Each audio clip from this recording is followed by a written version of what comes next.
Fire in the Thatch, a Devon mystery. Written by E.C.R. Lorac, with an introduction by Martin Edwards. Read by Chris Dyer. The moral right of the author has been asserted. This performance is owned by Soundings, Whitley Bay, NE 26 2JT. Introduction. Fire in the Thatch is an enjoyable example of E.C.R. Lorac's ability to impart a distinctive flavour to the traditional detective story. The setting is rural Devon, and Lorac's fascination with country life and with people who care about the land is evident from first page to last. Colonel St Cyres, a sympathetically portrayed landowner, is about to grant a tenancy of Little Thatch, a rather neglected property on his estate. His quarrelsome daughter-in-law, June, who is staying with him because her husband is being held prisoner by the Japanese in Burma, urges him to allow her friend, Tommy Gressingham, to take the property. But the Colonel's daughter, Anne, fears that June's motives are less than honourable, and the tenancy is ultimately granted to Nicholas Vaughan, a stranger who has turned up in the area after being invalided out of the Navy. Undaunted, Gressingham moves to a house in the neighbourhood, but unlike the reclusive Vaughan, he has no interest in cultivating the land. He is an entrepreneur whose ambition is to build a country club. The tension between the old way of life in rural England and the march of progress is sharpened by the timing of the events of the story, set as the Second World War is drawing to a close, although the book was not published until 1946. Lorac creates a vivid picture of an apprehensive society, including small social details that make the story especially interesting to a 21st century reader. People realise that change is in the air, but many of them fear the form that change will take. Gressingham, however, scents the opportunities. Farming's done well during the war, but it's not going to do so well in future.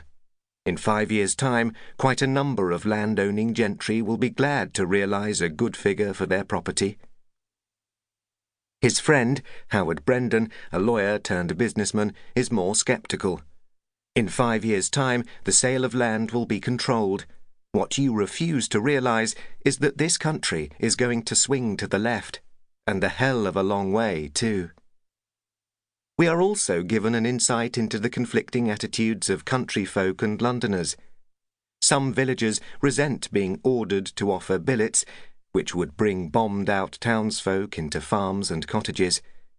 We don't want them here, and we can't do with them. But Anne St Cyres, at least, does not lack the imagination to realise the distresses of those who are strangers. Reading this book and thinking of debates current at the time of writing about immigration and the plight of homeless refugees, one is reminded that whilst the detail of social problems keeps changing, the fundamentals of human nature, both positive and negative, are enduring. 4 chapters set the scene before we are fast-forwarded to a conversation between Commander Wilton and Chief Inspector Macdonald of Scotland Yard. Little Thatch has been gutted in a blaze, and a body has been found.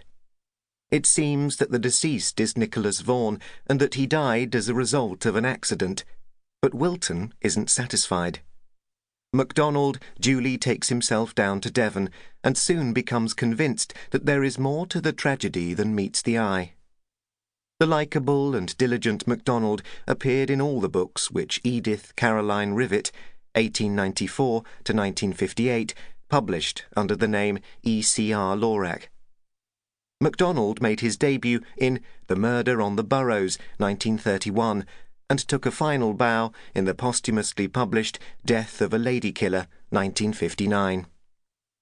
The Lorac novels won many admirers, including the sometimes acerbic Dorothy L. Sayers. Writing in the Sunday Times in 1935, Sayers heaped praise upon The Organ Speaks. Mr. Lorac's story is entirely original, highly ingenious, and remarkable for atmospheric writing and convincing development of character. The next year, the renowned crime critic of the